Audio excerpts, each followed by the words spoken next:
A 19-year-old guy works as a handyman and has these kinds of problems with his nails. He's almost bitten them all off, almost picked at all of them. Of course, he dreams of stopping because he absolutely doesn't like it, he's embarrassed about it, and he wants his hands to look well groomed.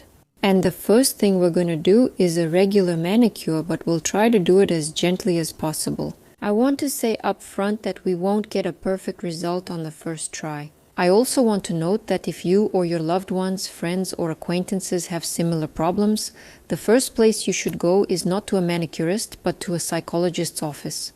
This is called Onychophagia. This information is publicly available, including on the internet and in medical reference books, and it is treated specifically by a psychologist. As technicians, statisticians, or podologists, we should help clients so there's nothing left for them to pick at. Carefully care for their nails and surrounding skin. In order to help them deal with this unpleasant habit more easily, I have already used a pusher with an anatomically shaped spatula, and now I move on to trimming. It may seem unusual that I trim before using the drill bits, but when working with nail biters, this is the best approach. Especially when the cuticle is as overgrown as it is here. As you can see, in some areas a small amount of red fluid is appearing. I treated it with Endo-J or Caprovin, which is common when working with similar hands as the overgrown cuticle spreads a lot. Overall, this is a typical situation. Things will improve by the next manicures in practice. I have a diamond bit with a red and blue notch, by the way. The red and blue notch is a medium grit, so it's not red and not blue, but something in between, so it's quite universal. With this part, I'll handle most of the work. As you can see, I'm buffing the nail plate, removing all the pterygium and carefully, gently and shallowly treating the cuticle.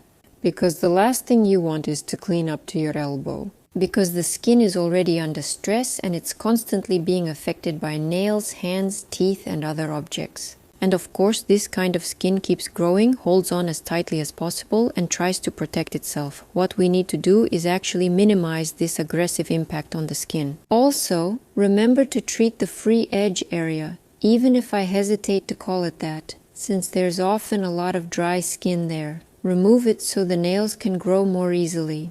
Next, I'll use the nippers again and remove anything that's sticking out in different directions and anything that seems unnecessary to me. After removing all the hangnails, I move on to the next bit. I chose a diamond flame bit with a yellow band because we need a very delicate treatment. It's important not to overdo anything with this bit. I go a little deeper, but not too much, not up to my knees or elbows, just enough to clean the areas that the previous bit couldn't reach, moving along exactly the same trajectory. By the way, I'm using bits from KMIS. I've been working with them for many years. Even the yellow abrasive, which many underestimate and think doesn't work well, actually works perfectly for them. And the thing is, their bits have natural diamond grit, meaning they're made with real tiny pieces of diamond. Such bits last quite a long time, provided they are properly maintained while working with the skin. Of course, any bit will get clogged eventually.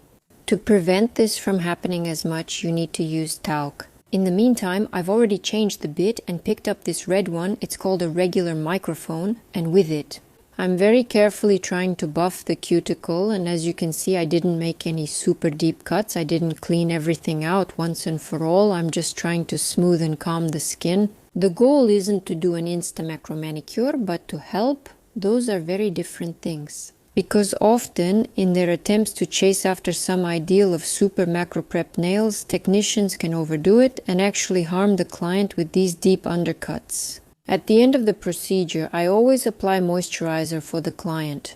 This is crucial because the skin dries out, hangnails form, and they'll keep picking at them. We aim to ensure there's nothing they can catch or grab.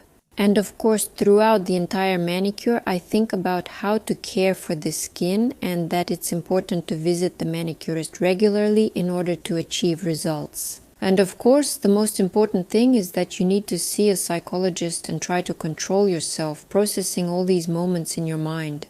When you suddenly notice your fingers in your mouth. She also talked about the importance of applying oil through self-massage, because when we apply oil, we deeply moisturize the skin, stimulate the growth of the nail plates, and the nails will really grow faster. This is a very simple and straightforward tool, and it really works. And as usual, you can rate our transformation in the comments.